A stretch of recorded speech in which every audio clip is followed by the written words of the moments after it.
All right, Ultimate Hoops Nation, I'm Aaron Wimstead. I'm here with Jason Briggs. This is This Week in Rec, Fridley edition. I don't think we're going to talk much about Bloomington South because it sucked last night. So tonight, the Huskies lost. They only had 4 players. They lost to the Toon Squad, just barely. Shout out to the Brown brothers, Alex and Austin. Helmy almost hit a 3 to win the game at the end. What are your thoughts on that game? Karma? No, I'm just kidding. Pretty impressive to stay, because Toon Squad's not like they're a bad squad. No. So to stay that close was pretty impressive, but you got a 7-man team, get 5 at the gym. Yeah. Devin's out, but... No sympathy. Yep. So we had the Celtics and the Players Club. It was a pretty close game for pretty much the whole game, and then the Celtics kind of pulled away in probably like the last 10 minutes. Marcus Marshall is back. It's back. So showing off those ABA moves tonight. Yeah. So what do you think that puts them back in contention? Absolutely. Or do you think they were in contention without him? I actually thought they had slipped a little without him. They're a team that I'm going to compare them to the Miami Heat for one reason, and it's not that they're great, because they're not. Sorry. It's that they're the ultimate turn the switch on team in UH. And you've seen it through a couple of games now that they go through the motions, and then when they need it, it's on. And Brandon, who you will see a little bit later in this video, did point that out in his power rankings. But he's exactly right on that. He is spot on. They just go through the motions and then turn it on. And against a really good team like maybe Callahan, Huskies, any of those Bloomington teams, I don't know if it'll work this season. But it's great having Marcus back in the league. He's a solid player, and it's always fun to game plan and ask yourself how in the hell we're going to stop Marcus. So, but Players Club is, just to give them a little shout out, they're not a bad team. I didn't think so either. They surprised. I thought that the game was going to be close. I think I had the Celtics winning by only 4. If you saw the rankings that come out, the Players Committee top 12, and Players Club got a few votes. That's why. You're welcome. Also, we had the Killer Bees beat the club. Antoine Lynch is back. He signed with the club. Which sign do you think better? Do you think Lynch will help the club more, or Marshall will help the Celtics more? Marcus definitely, because he not only fits the team style of the Celtics, but he can also take over the game. I think 2 games in, Twan is going to ask himself, what in the hell did I just get myself into? And they did lose today. It was a close game, but they lost to the Bees by 2, and the Killer Bees were without Mike.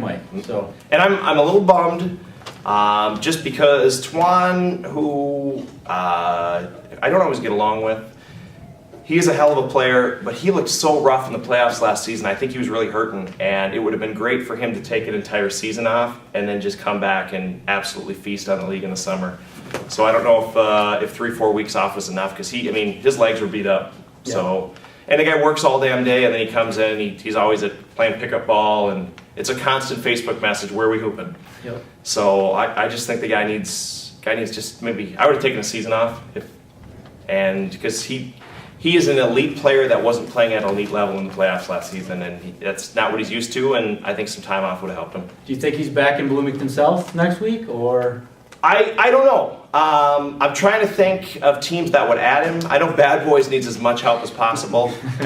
I know Showtime only has 5, and their tallest guy is about up to about here on me. And the Shockers just lost a player and are down to 5 as well. So there are a few teams that could use some players. I wish they could add Twan after we played them. But again, if he's looking for a team, there's some good options out there still. And you have a week left to do it. You have 3 questions today? Number 1, now these are just going to be made up on the spot here, so I wasn't prepared, is what does Brandon Laurencot have to do to make the power rankings the must-read article of the week? And just put it in the comments. I've been telling him to be a little bit more like Izzy and myself and be an asshole. And just start calling people out and adding some humor and some stats, and I like this team because, and I hate this team because this guy's a bum. Avengers suck because Briggs does nothing but turn the ball over. That kind of stuff, it eats at people, and you don't have to be Chris Maher and Marcus Marshall to talk dirt. You're in the media now, Brandon. You can take these cheap shots like all the stupid sports writers do who never touched a basketball and just say, hey, it's my job. Number two. Number two is, will them and the Huskies replace Devin? We played them last night, and by we, I mean the Blue Chips. Very solid game. They had us on the ropes for a little while because of the ball movement. And I'd like to apologize. I've gotten his name wrong about 1,000 times. Julius Williamson is a man among boys when he plays basketball. And I kind of think that when Devin's on the court, them does so much to get him the ball that Julius is the forgotten man out there. Call him Julian once. No, I'm not. I told him I wasn't going to do it again. I'm sorry, Julius. You played. I looked at you and I'm like, it can't be Julius. Julius serving, Julius serving, Julius serving. And so, again, my bad. But Devin, if Devin's out, both those teams, the Huskies and them, need another player. Them needs a guard. Quentin does a fine job distributing, but they need a secondary ball handler and someone that will get Julius to be just the guy who's going to get it and score rather than having to create all the time.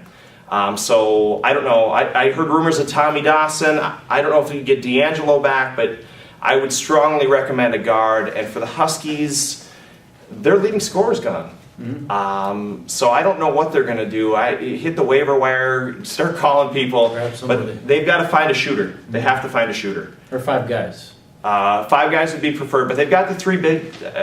I don't know the new guy on their team's name, but he's a little shorter than me. But he's a solid interior guy. So I had him, Helmy, and Fredrickson together. Price is more of a intermediate player, in the lane and inside, taking it to the hoop. Rue can shoot now better than he ever could in the past, but he's still better at taking it to the hoop and feeding people. And then Romero Nelson is also better inside. So yes, Helmy is hot right now, and there's a lot of shots going in, but they need a shooter. So good luck to them finding one. But I'm just, are you guys going to add someone? Because you need to. Did you figure out how long he's going to be out? And we saw him yesterday, and he did have a cast on.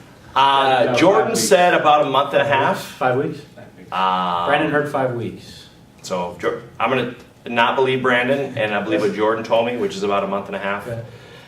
So hopefully that's back in time for the playoffs. It's a month and a half. Brandon, that's enough. Question number 3. Question number 3 is, Chad Wessels, I know you're at home. I know you watch these. I know you read the predictions. I know you're checking Facebook messages, want to know if your stupid blonde name is being mentioned.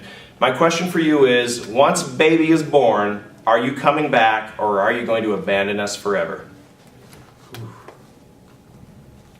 All right, Ultimate Hoops Nation, I'm here with Brandon Laurencot, our power ranking guru.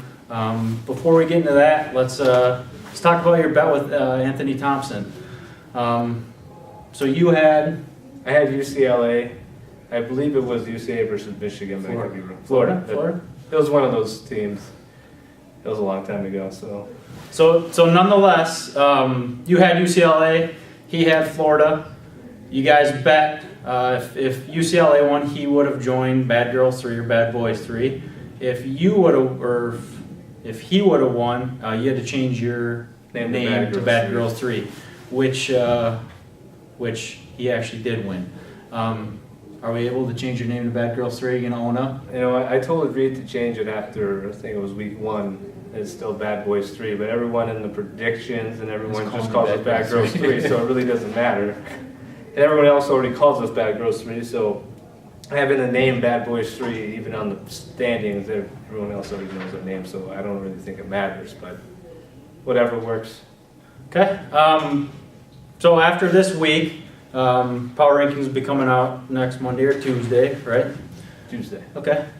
And So just off the top of your head, did anything change much? Did any pickups or anything change much for you? I thought the addition of Marcus Marshall was huge. Okay.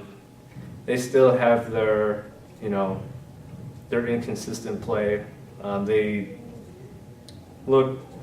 kind of look like the Miami Heat in the regular season. They kind of just go through the motion, just stand around, just want to just let teams hang around where they shouldn't even be hanging around, and they could potentially lose the game.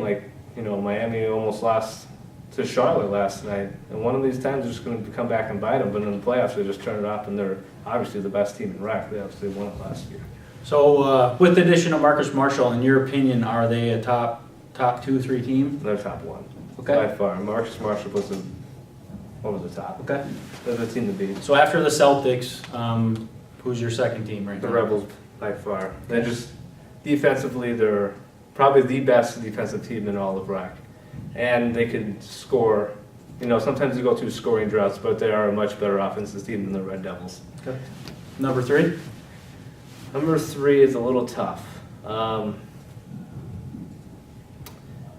going to have to say Callahan. Okay. Callahan Auto Parts, I forget his name, but Steve Hart? Steve Hart, he is a monster. He didn't even try, he didn't even need to do anything tonight. Yeah. Josh Hoyle probably carried that load on the offensive end tonight, but in the playoffs, he is going to be huge. So between Callahan and the Gorillas, who both have Steve Hart, who do you think's better? That is Because tough. personally, I think the Gorillas have. I forgot have more that the Gorillas weapons. picked up him because he wasn't on there the past couple weeks. So, that's a good point. I would have to say the Gorillas because they have a lot more talent. I think with Hart, Batiste, Bryant, Izzy, Helmy, that is a much more balanced team. Okay. So I would actually have to switch them to number 3. Number 5, round out the top 5. Number 5. That is a really big toss-up. Just on talent-wise, I'd probably have to just go with the Lakers. I know that's a little biased in my opinion, but they're just too talented to be, struggling the way they are. They're a much talented team. Even without Lynch, I don't know if he's going to go back there or not. But if he does, they're going to be a top 5 team. Which, if he plays this week, I don't see the reason why he wouldn't go back to the Lakers. Do you think he'll join the Lakers? I think he will. Okay.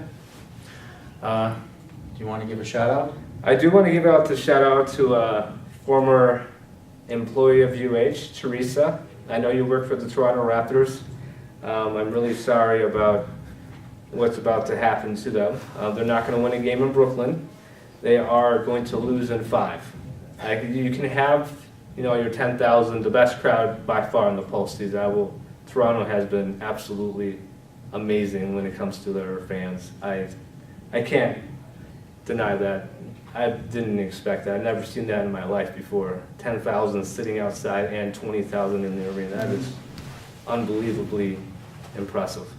But I'm sorry to say, even with all that support, they're still going down to 5. All right. Thank you. Thank you. We'll see you guys next